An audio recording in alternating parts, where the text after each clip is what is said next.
ngadeke sing cilik mawa diresmekake Budi prasaja jenenge sing tak suwun ngadeg lawase aja bisa ngisenake Budi prasaja iki jenenge kudu dipertahanake Budi prasaja iki kumpulan taun pitung ngadege sing cilik mawa diresmekake Budi prasaja jenenge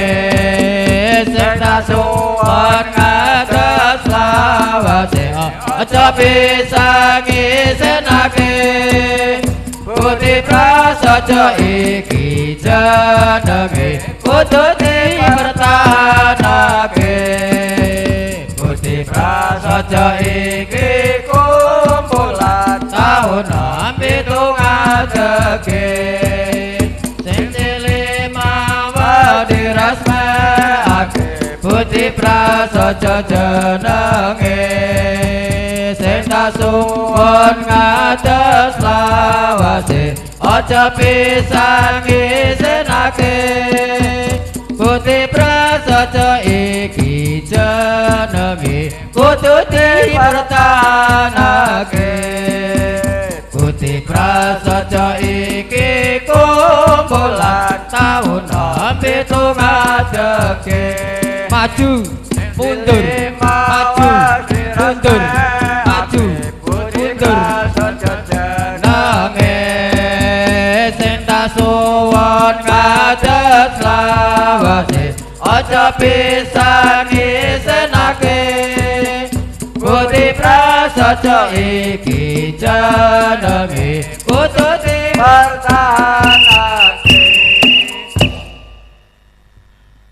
Narada lain diantap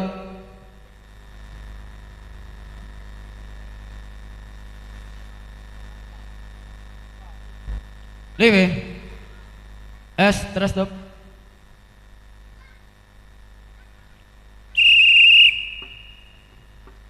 Tahun 45 bangsa kita wis merdeka Pancasila dasare negara ilang rekasane saiki kari mulyane Budi kemerdekaan direbut kanthi rekoso kanthi akhir jamane wis tuwa kita supaya tetap anggon le merdeka ayo Budi prasaja kita urip jaman merdeka kudu bisa nulis sarta maca Budi saben dina karo guru apa kanca aja babar pisan Budi prasaja kemelengan patenengan orang ngerti tata krama kudu ngerti dasare tata susila tahun 45 bangsa kita wis merdeka Pancasila dasare negara ilang rakasane saiki kari mulyane Budi kemerdekaan direbut kanthi rekoso kanthi akhir jamane wis tuwa kita supaya tetep anggon le merdeka ayo Budi prasaja kita urip jaman merdeka kudu bisa nulis sarta maca karo guru apa kanca Kartisan Budi prasaja kemelengan patentengan orang ngerti tata krama kudu ngerti dasare tata susila tahun 45 bangsa kita wis merdeka Pancasila dasare negara ilang rekasane saiki kari mulyane Budi kemerdekaan direbut kanthi rekoso kanthi akhir jamane wis tuwa kita supaya tetap anggon le merdeka ayo Budi prasaja kita urip jaman merdeka kudu bisa nulis sarta maca Budi saben dina karo guru apa kanca aja babar pisan Budi prasaja kemelengan Patentengan orang ngerti tata krama kudu ngerti dasare tata susila Taun papat lima bangsa kita wis merdeka Pancasila dasare nagara ilang rakasane saiki kari mulyane Ayo Kemerdekaan direbut kanthi rekoso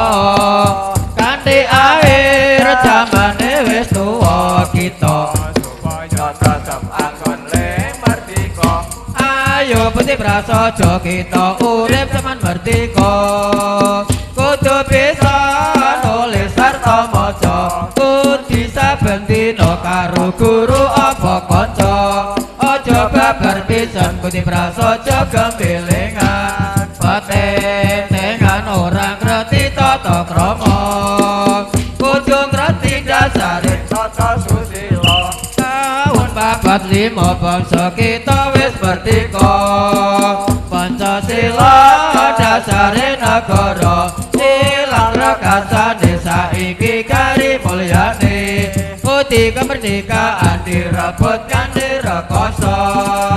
kanthi akhir jamane wis tuwa kita supaya tetep anggon le merdeka ayo putih prasaja kita urip jaman merdeka kudu bisa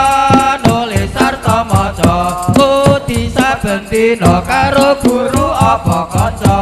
aja babar pisan putih prasaja gembelengan patentengan orang ngerti tata krama kudu ngerti dasare tata susila pun papat lima bangsa kita wis merdeka Pancasila dasare nagara ilang rakasane saiki kari mulyane Kemerdekaan direbut kanthi rekoso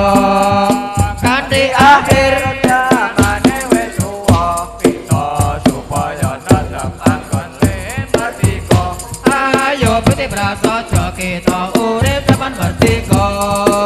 kudu bisa nulis sarta maca kudu saben dina karo guru apa kanca aja babar pisan putih prasaja gembelengan patentengan orang ngerti tata krama kudu ngerti dasare tata susila Naratop layan kiantop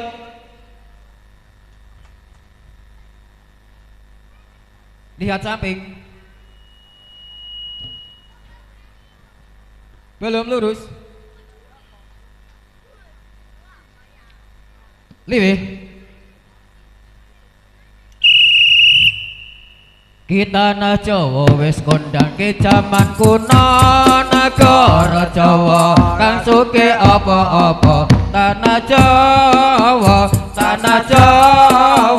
kang suke apa-apa bangsa londo pancen orang ngerti tata krama bangsa kulit putih kang orang ngerti tata aduh kaya ngene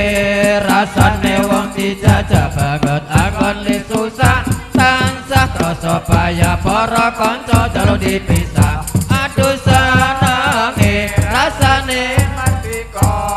iki tanah Jawa wis kondang ke jaman kuno negara Jawa ora suke apa-apa tanah Jawa kang suke apa-apa bangsa londo pancen ora ngerti tata krama bangsa kulit putih kang ora ngerti tata aduh kaya ngene rasane wong dijajah banget anggon le susah tansah krasa payah para kanca jaluk dipisah aduh senenge rasane merdeka kita na Jawa wis kondang ke jaman kuno negara Jawa kang suke apa-apa tanah Jawa kang suke apa-apa bangsa londo pancen orang ngerti tata krama bangsa kulit putih kang orang ngerti tata aduh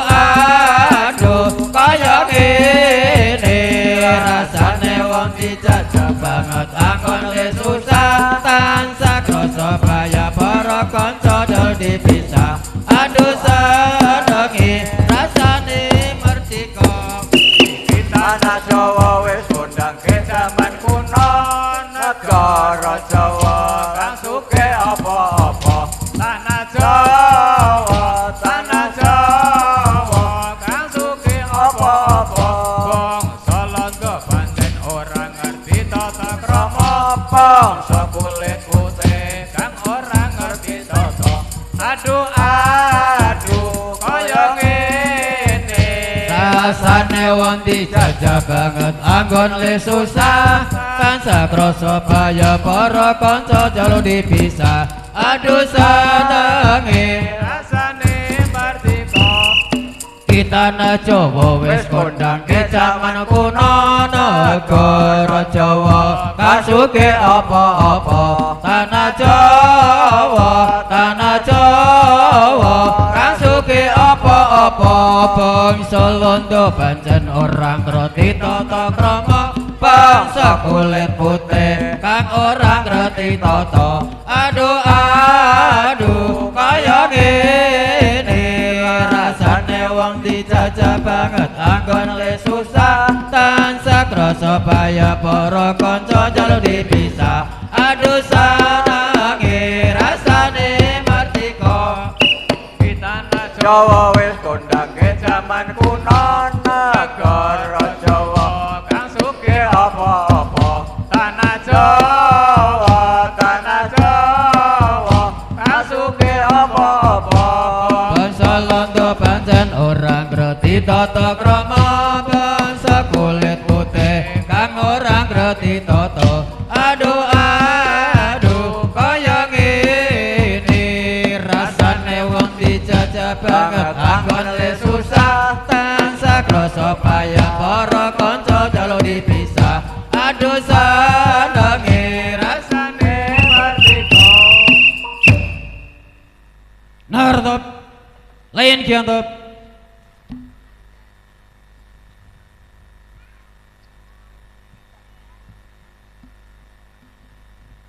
liwe putrane wong santri kudu tansah lunga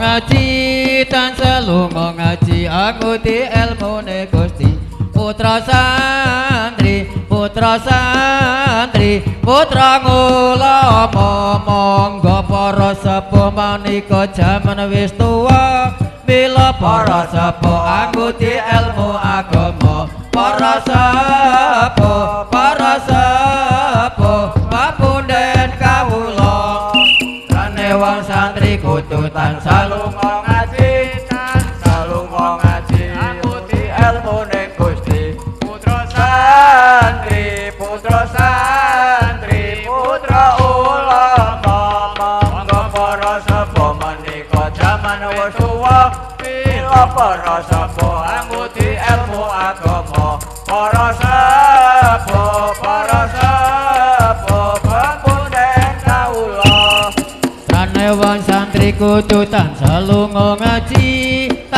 lunga ngaji anguti ilmune Gusti putra santri putra ngulama monggo para sepuh menika jaman wis tuwa bila para sepuh anguti ilmu agama para sepuh papunden kawula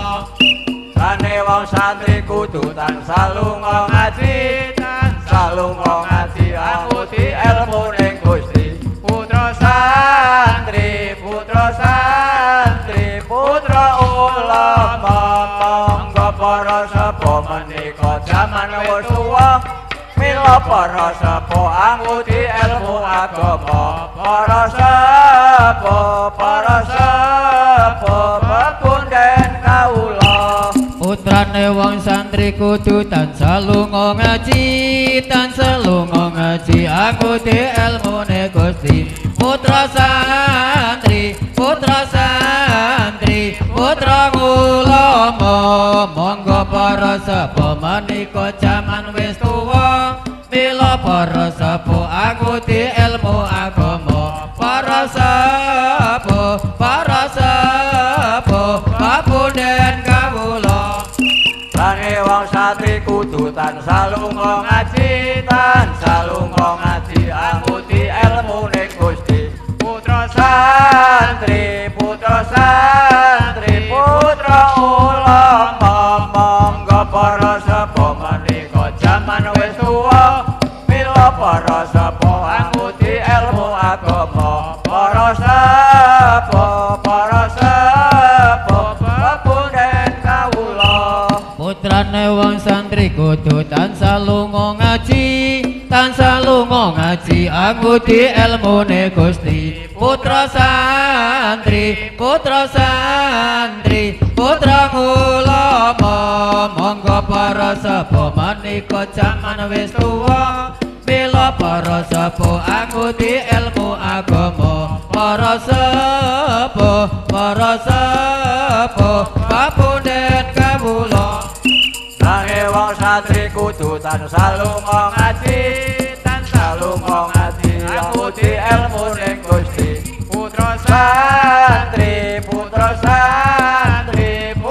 ulama monggo para sapa menika jaman wis tuwa mila para sapa anguti ilmu agama para sapa papunden kawula Narodop lain kiantop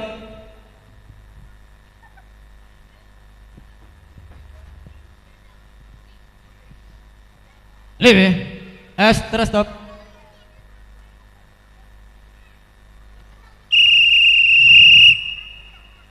para muslimin pada bunga muji syukuring Gusti Allah sasi Rajab tanggal 17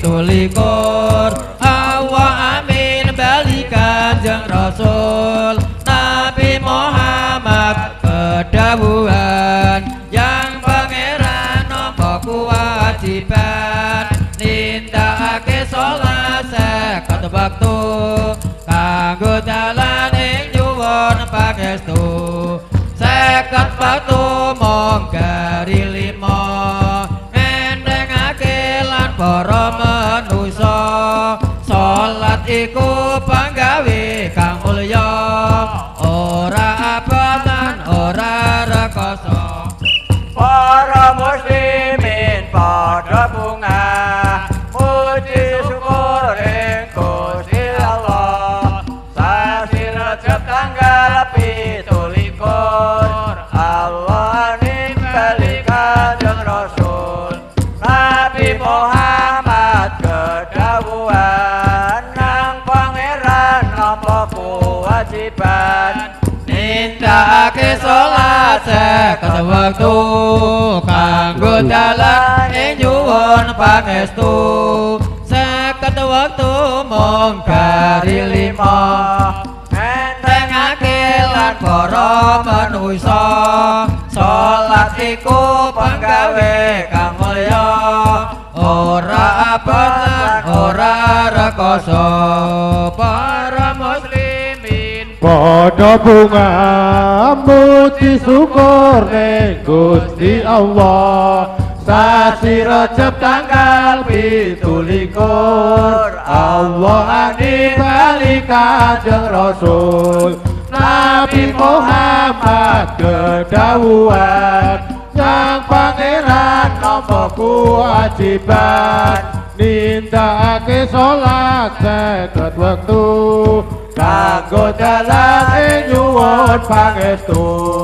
50 waktu monggari 5 ngendhengake lan para manusa salat iku panggawe kang mulya ora abot lan ora rekoso para muslimin pada bunga muji syukur ing Gusti Allah sasi Rajab tanggal 17 Allah nimbali Kanjeng Rasul Nabi Muhammad kedawuhan yang pangeran nampa kewajiban nindakake salat 50 waktu kanggo dalan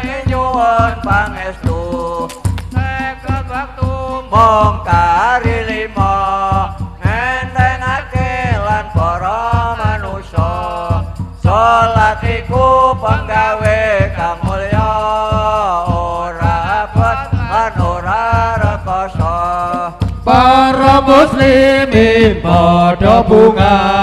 muji syukure Gusti Allah sasi Rajab tanggal 17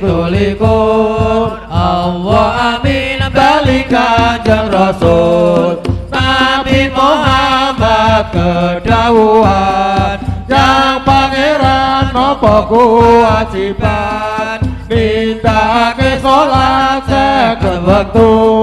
kanggo dalan ing nyuwun pangestu seket wektu mung kari 5 ngendhengake lan para manusa salat iku panggawe kang mulya ora abot lan ora rekoso para muslimin padha bunga muji syukur Gusti Allah sasi Rajab tanggal 17